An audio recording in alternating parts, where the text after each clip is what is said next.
Ustedes son bienvenidas, siéntanse como en casa. No es mi primera vez en casa de Dasai, pero se siente raro, no sé por qué. Todavía no hay nadie. No tardarán en llegar, y menos el invitado estrella. Prushka, la verdad te ves bien en esta perspectiva. Ash, cuando los perros ladran significa que vas bien, envidiosos. Me alegro bastante que se lleven bien.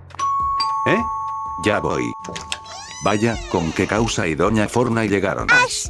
Es broma, pasen. Oh. Hola Ako, hola Prushka, ¿cómo están? Me alegro de verlas a ambas aquí. Hace tiempo que no las veo, es un gusto hacerlo. Igualmente, siempre es bueno ver a nuestras amigas.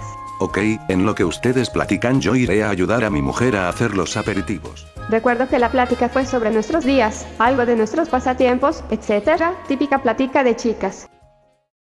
Ya regresé. ¿Pasa algo? No encontré algo más casual para esta ocasión.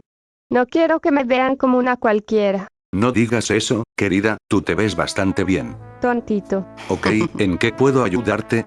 Ya casi llegan todos los invitados, necesitamos ponernos manos a la obra. Ako, encárgate de recibir a las visitas. ¿Qué? ¿Y yo por qué? No recibí respuesta ya que él estaba ocupado. Ah, ya voy. Dios, eres tú. Che, ¿pero qué te pasa? ¿Tanto odio me tenés? Silencio tras Argentina, y pasa de una vez.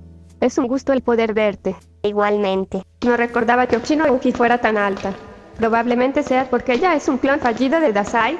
Bueno, no lo sé, pero se ve muy bien arreglada, no como en otras ocasiones. Me quedé pensando unos minutos en esta habitación. Al ver la sala casi llena y que las demás chicas se habían sentado con excepción de Uki y Prushka, me preguntaba, ¿cómo es que se haría el convivio?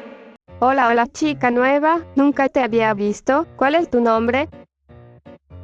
Me llamo Shinoruji, ¿y tú? Niñita enana.